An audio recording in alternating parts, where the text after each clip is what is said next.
Should you refund your microblading services? All right, you just walked into the studio and ready to face the day. You check messages and find a voicemail from a client who hates their brows and demands a refund. Worst feeling ever. So in this video, I'm giving you my best tips for how to handle these types of situations and what you should do as a business owner when a client wants a refund.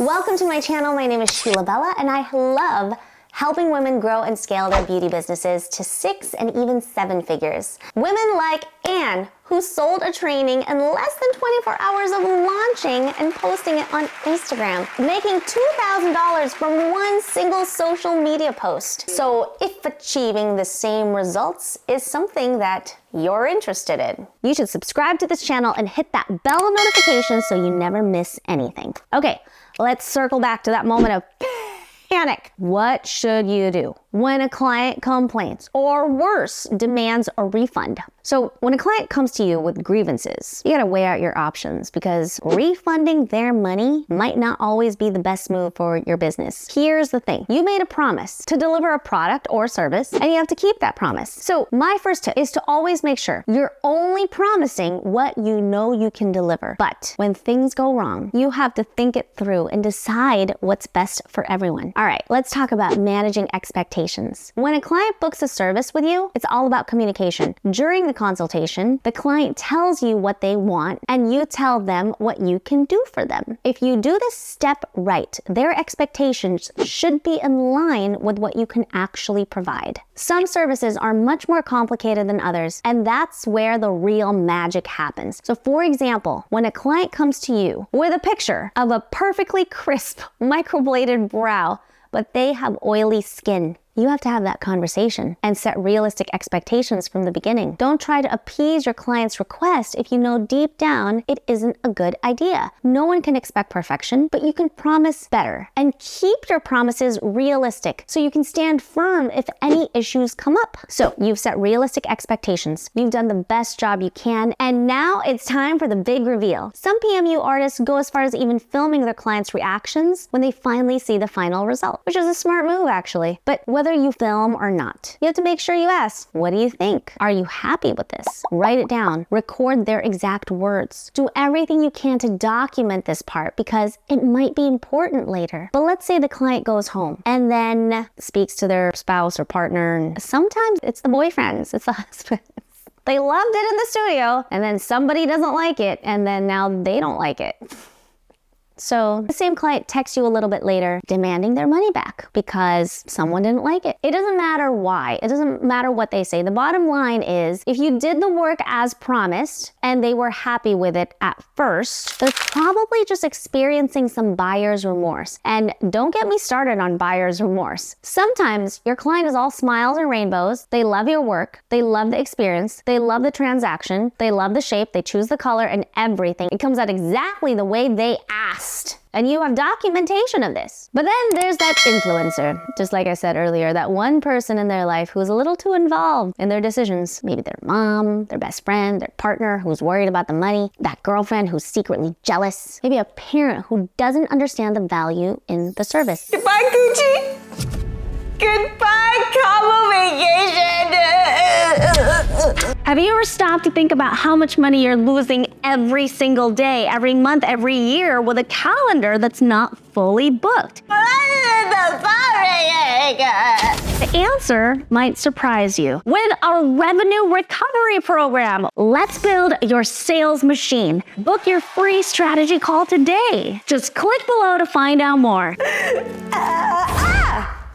Someone else, it could be their cleaning lady, it could be the barista, give them a funny look like, ugh. I mean, it could be anything, right? And all of a sudden, they're calling you, demanding a refund because they've changed their mind. Let's be real here. My husband hates it. My girlfriend got this done with another artist and blah, blah, blah, blah. They are not valid excuses for you not getting paid for the work that you did. Your product, your time, and your skills are worth something, especially if you deliver the service as they had requested. You provided the shape they requested, the color they requested, the style they requested. It looks the same as everything on your website. So bottom line, if you did the service as promised, you have every right to keep that money. As of this recording, there are no laws in place in North America that state you must provide a refund if you did the work to an acceptable quality. Remember why it's so important not to promise something you can't provide in the first place or something you have doubts about. When fulfilling personal services, gone are the days of blindly following the customer is always right rule. Now it's more like customer is always right, except when they're being a bully or trying to cheat their way out of paying for a service that they fully enjoyed. Some people don't let this type of client bully you into giving them a refund just because they threatened to leave a negative review. If you did the work as promised and follow the protocols, there's no need to give in to their demands because they'll most likely still leave that negative review anyway. Experience has taught us all that. Stop being fooled by marketers who want to overcomplicate everything and keep you tied to their monthly fees. All you need is a simple setup, some killer strategy, and a sales script that any third grader can follow. That's it. Nothing more, nothing less. It's so ridiculously simple that you have to deliberately try extra hard to screw this up. And yes, I'm giving all of this to you for free. No questions asked. So click the link below, somewhere around this video, and see for yourself how quickly your business can change and how it did for so many others. See you on the next page. So here's what I want you to do. In the event, for some reason, a refund is necessary, you're gonna play it smart. You're gonna set some ground rules. You're gonna set some boundaries and protect yourself ahead of time. Got it? It starts with a thorough consultation. This is where you educate your clients about policies and procedures. That includes deposits, cancellation policy, rescheduling, pre-care, aftercare, and your no-show policy. Be clear and be consistent with every client so that there's no question. Every client receives the same information and every client agrees to them. Be clear and be consistent with every client so that there's no question. Every client receives the same information and every client agrees to them. Next up, document the entire process. This is so much easier now with social media and also with Zoom. If you're doing Zoom consultations, record them, keep it in their file. If they're in person, create a document that explains everything and have your client initial and sign to confirm they've received the information. When you hand them the mirror and show them their new brows, record their reaction on video and ask them a list of testimonial questions. This will come in handy if you ever need to cover your... So when a client does come to you with a grievance, you must empathize with them. You just tattooed their face after all. Ask what the problem is, what you can do to remedy the situation. Do what you can to make them feel heard, okay? Listen, unhappy clients will happen inevitably, but that doesn't mean you should roll over and immediately refund. Instead, offer to fix the issue by giving them a complimentary service or discount to make things right. Go above and beyond to make things right and address it immediately. Waiting too long to respond to an unhappy client will simply increase your chances of getting a bad review. Even if it's unavoidable, you still don't want that. Now, I know what you're saying. Oh, well, there's that one client that just won't move on and insisting a refund. If you feel this interaction will be damaging to your business, you can offer them a refund. However, there are specific steps I want you to take to cover your... Have all interactions in writing. Communicate through email so you have a document to reference. In your email, in a professional manner, confirm that you've offered to remedy the situation and the client refused. In order to get the refund, the client must agree to not speak negatively about your business publicly. Have them acknowledge and agree to the terms in writing before sending the refund. Got it? If you did your job to the best of your abilities and met the client's request after covering all your bases, they may not be feeling it, but that doesn't mean they get to bypass paying you. Stick to your guns and remind them that they're legally bound to pay for the services you provided. Don't let the refund be your first line of defense. If you're thinking about offering a refund, use the tips I shared today to cover your...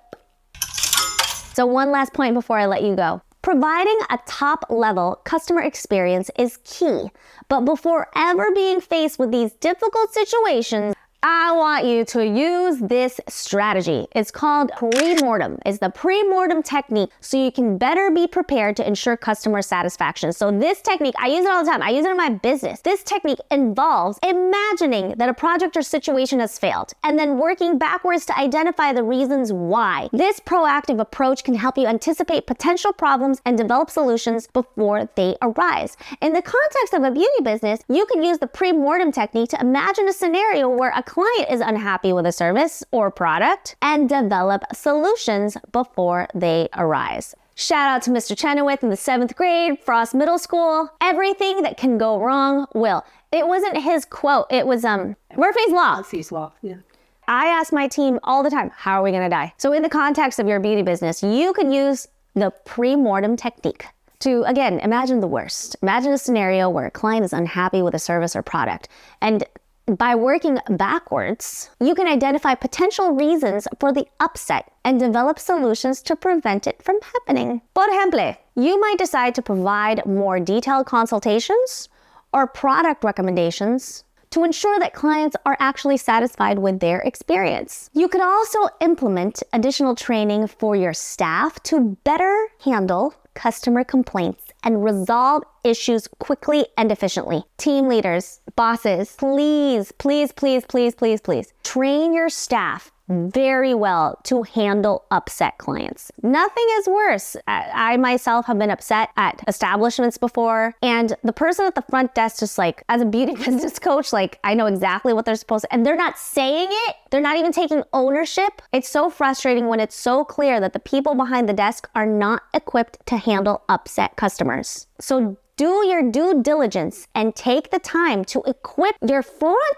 desk, the people in the front line, the face of your business, to handle situations like these and to help calm clients down and appease them and communicate these things. By taking these steps, you can improve the customer experience from top to bottom and build a strong reputation for your beauty business. If you found this video helpful but have been caught refunding difficult clients, you might want to check out this video where I share advice about which policies and procedures you should have in place, helping you avoid those pesky refunds in the first place. Go check it out right here, and I'll see you in the next video.